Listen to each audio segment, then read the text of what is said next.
करती हूँ आप सब खैरियत से होंगे। कल हमने मुरली काव्य के बारे में मालूमात हासिल की, तो उम्मीद करती हूँ कि आपको ये काव्य अच्छे से समझ में आई होगी। एक बार फिर से ऑनलाइन क्लास में मैं आपका तहे दिल से इस्तकबाल करती हूँ। उम्मीद करती हूँ कि आप लोग अच्छे से ऑनलाइन पढ़ाई करोगे। जो होमवर्क आपको दिया जाता है या जो भी PDF दी जाती है उसको नोट डाउन करोगे। तो कल हमने अभ्यास क्रम की शुरुआत की थी। हमने काव्य एक मोरली से हमारा सिलेबस शुरू किया था और उसकी समझूती हमने की थी। तो उम्मीद करती हूँ कि आपको काव्य एक मोरली समझ में आई होगी। आज हम उसके प्रश्नोत्तर की तरफ रोशनी डालेंगे। कल हमने उसके शब्दार्थ के ताल्लुक से भी बातें की थी, उसके शब्दार्थ भी आपको नोटबुक में नोट डाउन कर लेने हैं। आज हम मुरली काव्य की थोड़ी मालूमात रिवाइज़ कर लेते हैं जो हमने कल की थी। कि उसके कवित्री का नाम है मीराबाई, जो श्री कृष्ण की भक्ति में रंग गई है। का साहित्य प्रकार है पद। पद का अर्थ होता है भजन। तो काफ़ी मालूमात हमने मीराबाई के जन्म से लेके उनके राज कुटुंब के परिवार में जो उनका जन्म हुआ था और किस प्रकार वो श्री कृष्ण की भक्ति में लीन थी, ये बातें हमने की थी। आज हम इसके प्रश्नोत्तर देखेंगे। तो आगे बढ़ते हुए प्रश्नोत्तर में सबसे पहले एक वाक्य के प्रश्न देखते हैं। ये जो भी प्रश्नोत्तर हम आज देखेंगे ये सभी आपको अपनी नोट में लिख लेने हैं। नीचे ना प्रश्नों ना एक एक वाक्य में उत्तर आपो। सबसे पहला है, श्री कृष्णे केवु पीताम्बर ने जामा पहरिया छे। ये एक वाक्य में आपको पूछा जा सकता है। श्री कृष्ण के पहरवेश के बारे में, उनके पहनावे के बारे में प्रश्न किया गया है। तो यहाँ आंसर आएगा एक वाक्य में जो 1 मार्क्स का आ सकता है। श्री कृष्णे पीड़ा पीताम्बर ने जरकसी जामा पहरिया छे। यानी पीले रंग का पीताम्बर उन्होंने पहना है और जरकसी यानी रेशमी रंग का उन्होंने जो कुर्ता है और पीले रंग का जो पूरा उनका पहनावा है वो इस प्रकार यहाँ उसका वर्णन किया गया है। दूसरा प्रश्न है, श्री कृष्णे कानमा मस्तक पर ने मुख पर शू धारण कर्यु छे। तो उसके आंसर में आएगा कि श्री कृष्णे कानमा कुंडल यानी कान में पहनने की जो आता है उसे कुंडल कहते हैं। मस्तक यानी सर पर उन्होंने क्या रखा है, मुंगट यानी एक प्रकार का ताज। और मुख पर यानी उनके होठों पर क्या विराजमान है, तो मोरली यानी बांसुरी। तो श्री कृष्ण ने कान में कुंडल पहने हैं, मस्तक पर मुंगट धारण किया है और मुख पर उनकी सज रही है। इस प्रकार हमें आंसर लिखना है। उसके बाद तीसरा प्रश्न है, वृंदावननी कुंज गली में वहालो शू करे छे, केवा नाच नाचे छे। मैंने आपको कल बताया था कुंज गली का अर्थ भी। तो यहाँ वृंदा का अर्थ भी मैंने बताया था कि तुलसी। तो यहाँ उसकी कुंज गली में जो वहालो शब्द श्री कृष्ण के लिए इस्तेमाल हुआ है।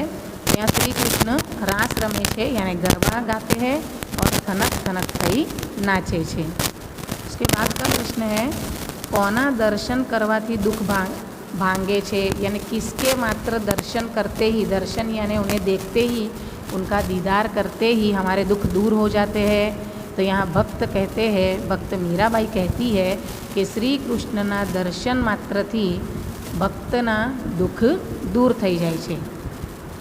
उसके बाद का प्रश्न है, मोरली पदमा मीराबाईए कोनो महिमा गायो छे। तो महिमा मतलब महत्व। जो मोरली पद है, भजन है, इसमें मीराबाई ने किसकी अहमियत बताई है। तो काव्य को समझने के बाद हम जानते ही है कि मीराबाई ने श्री कृष्ण की अहमियत हमें बताई है, उनके बारे में यहाँ वर्णन किया है। तो उत्तर आएगा, मोरली पद्मा मीराबाईए श्री कृष्णनो महिमा गायो छे। महिमा का अर्थ होता है महत्व यानी उनकी अहमियत। उसके बाद का प्रश्न है, नीचे ना प्रश्नों ना 2-3 वाक्य में उत्तर आप। ये 2 मार्क्स में पूछे जा सकते हैं। अक्सर जो ये पहला प्रश्न है ये 2 मार्क्स में आता है, बोर्ड की एग्ज़ाम में भी आता है और आपकी जो फर्स्ट टर्म की और सेकंड टर्म की एग्ज़ाम होती है उसमें भी आता है। तो पहला प्रश्न है, आ काव्य ने आधारे कृष्णना पहरवेशનું वर्णन करो। जो हमने एक वाक्य में शॉर्ट में देखा वही हमें यहाँ थोड़ा 2 मार्क्स के हिसाब से लिखना है। श्री कृष्णे पीला रंगનું पीताम्बर પહેર્યું છે। તેના વસ્ત્રો પર કસબવાળું જરકસી ભરત ભરેલું છે, પીળા રંગનો કટકો ખભા પર છે અને કાનમાં કુંડળ ને માथे सुंदर मुंगट છે, मुख पर मुरली बिराजे છે। तो इस प्रकार आपको ये 2 मार्क्स के हिसाब से पूरा वर्णन करना है। उसके बाद का प्रश्न है कृष्ण क्या અને કેવી રીતે નાચે છે। તો શ્રી કૃષ્ણ વૃંદાવનની કુંજ ગલીમાં થનક થનક થઈ નાચે છે। કૃષ્ણ વૃંદાવનની ગલીમાં ગોપીઓ સાથે નાચ કરતા હતા, રાસ રમતા હતા। उसके बाद का प्रश्न है वृंदावन में कृष्ण शेना दान मांगे छे, गोपियों साथे शू रचे छे। तो ये प्रश्न आपको 1 मार्क्स में भी पूछा जा सकता है कि वृंदावन में कृष्ण शेना दान मांगे छे, तो आपको दधीना दान मांगे छे इस प्रकार लिखना है 1 मार्क्स के जवाब में। लेकिन यहाँ ये 2 मार्क्स का है सवाल, तो इसमें हमें लिखना है वृंदावन में श्री कृष्ण रस्ते आवता जता दहीना दान, दान यानी जकात, जो मैंने आपको कल समझाया था, गोपीओ पासे मांगे छे। गोपीओ साथे श्री कृष्ण वृंदावन में मधुर रास रचावे छे। गोपीओ कृष्ण साथे रास रमता गेली बने छे। गेली मतलब के पागल बनती है, अपनी सुध-बुध खो देती है।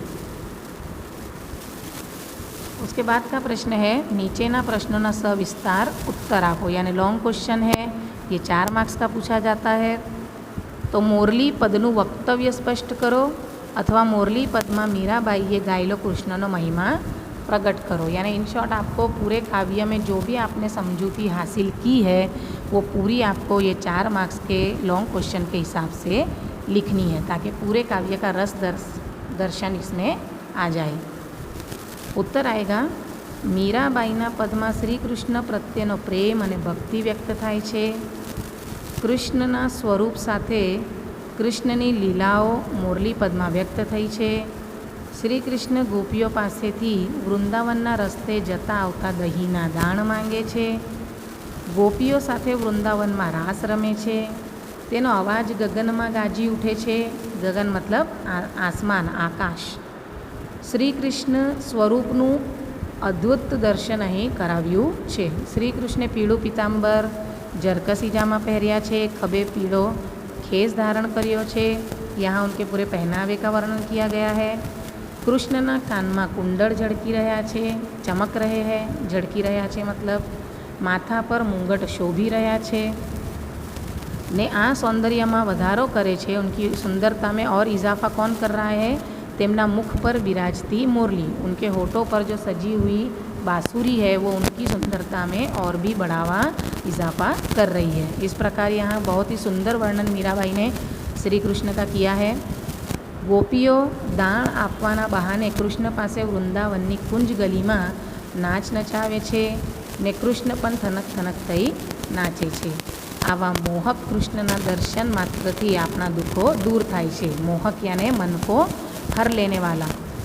आवा गिरिधरना, गिरिधर यानी गिरी यानी पर्वत, पर्वत को धरने वाला, पर्वत को एक उंगली में उठा लेने वाला कृष्ण अपने गुण, कृष्ण के गुण मीराबाईए ये पद में हमारे सामने व्यक्त किए हैं। मीराबाईए आ पद में गाया है।